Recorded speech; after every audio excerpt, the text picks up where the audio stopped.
There are stories that blaze briefly in public memory, burning intensely before fading into the archives of celebrity lore. And then there are stories that linger, echoes that resonate for years, haunting us with questions that resist easy answers. They remind us that behind the polished veneer of fame and the laughter captured on film lie human hearts, capable of the deepest love and the most unbearable sorrow. Today, we step away from the headlines into the quiet, shadowed corners of one such story. This is about a young man named Tyler Lambert.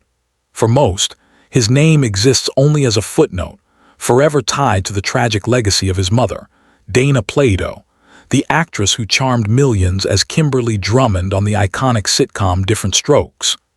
Dana's life became one of Hollywood's most haunting cautionary tales, a light that burned brightly before being extinguished far too soon.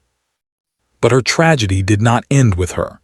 It cast a long shadow that eventually enveloped the person she loved most, her only son. The late 1970s were years of cultural transition in America. The turbulence of the previous decade gave way to a new landscape where television became more than entertainment. It became the hearth of family life. Sitcoms offered a comforting half-hour escape, presenting idealized families whose weekly problems always ended with a hug or a laugh track.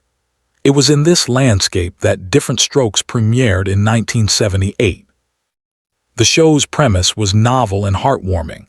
Wealthy widower Philip Drummond adopts the two African-American sons of his late housekeeper. Tackling issues of race, class, and family with warmth, it became an instant phenomenon. At its heart were three children: Gary Coleman's wisecracking Arnold, Todd Bridges, Ernest Willis, and Dana Plato's Kimberly, the perfect older sister with sparkling eyes and an infectious smile. Dana embodied the quintessential girl next door. Discovered young, she had a charisma that translated effortlessly on-screen. To millions, she was Kimberly, privileged, pretty, and kind-hearted. Yet behind the scenes, the reality of being a child star was far from idyllic. Long hours, immense pressure, and relentless scrutiny stripped away the innocence of youth. The machinery that built her into an icon cared little about the human cost. At the peak of her fame, on July 2, 1984, Dana gave birth to her only child, Tyler Edward Lambert.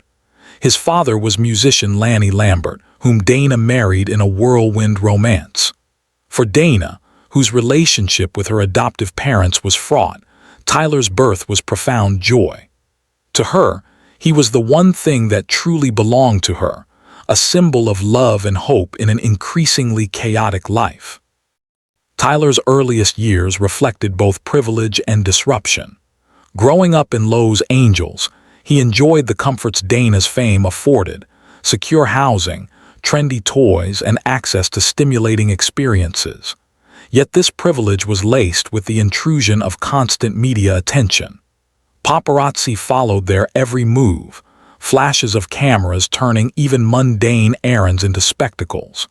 For a small child, these moments created confusion and unpredictability. Fans who adored Dana blurred the lines between her real life and her television persona, leaving young Tyler to grow up in a world where affection from strangers coexisted with a loss of privacy. When Different Strokes ended in 1986, Tyler was only 2. With Dana's career in decline, their comfortable life shifted. What once overflowed with abundance became marked by financial strain. Even if he didn't fully understand, Tyler sensed the tension. Dana's marriage to Lanny fractured, and by the time Tyler was 3, the household grew unstable. Witnessing parental conflict left marks: clinginess, tantrums, or quiet withdrawal, common in children caught in turbulent homes. By age 5, Tyler was exposed to the volatility of his mother's substance abuse. To a young boy, Dana's alternating warmth and absence were confusing. One day she was loving and engaged, the next distant and distracted. He may not have read the tabloids, but whispers and gossip reached him, deepening his confusion. The divorce of Dana and Lanny in 1990, when Tyler was 6, was a turning point. Custody battles splashed across headlines exposed him to public scrutiny no child should endure. Ultimately, custody went to his father. This meant Tyler, once primarily with his mother, now lived under Lanny's care, adapting to new routines and schools while losing daily contact with Dana was devastating. For Tyler, the separation felt like abandonment, even though their bond endured through visits and calls. Throughout the 1990s, Dana fought to reclaim stability. She appeared in Playboy, took roles in low-budget films, and accepted whatever work came her way. Each step was judged harshly, reinforcing her image as a fallen star. Meanwhile, Tyler navigated adolescence under the heavy shadow of his mother's notoriety, yet their connection persisted. Friends noted Dana's love for her son remained her anchor. She reportedly carried his picture everywhere, a constant reminder of why she kept fighting. In May 1999, Dana seemed on the brink of a comeback. Her candid Howard Stern interview revealed raw honesty about her struggles, sobriety, financial troubles, and loneliness. She also expressed hope of rebuilding her relationship with Tyler. But the very next day, May 8, Dana died from an overdose in her motor home in Oklahoma. She was only 34. The world saw another tragic headline. For 14-year-old Tyler, it was the end of his world. Losing a parent to suicide leaves a wound unlike any other, compounded with guilt, anger, and abandonment. Tyler moved in with his grandmother, both of them united in grief. For the next decade, Tyler avoided the spotlight. He lived quietly, working jobs from coffee shops to sound engineering. Friends described him as sensitive, burdened by depression, and haunted by his mother's memory. Each anniversary of her death reopened the wound. He spoke of Dana often, sometimes with anger, always with love. A friend recalled Tyler confessing he felt haunted, not by her ghost but by her pain, as if he carried her sorrows within himself. By his mid-20s, Tyler battled his own substance issues. It was a painful echo of Dana's struggles. His grandmother tried desperately to help him, but the darkness that had consumed Dana now loomed over him as well. On May 6, 2010, just 2 days before the 11th anniversary of Dana's death, Tyler took his own life. He died of a self-inflicted gunshot wound. He was only 25.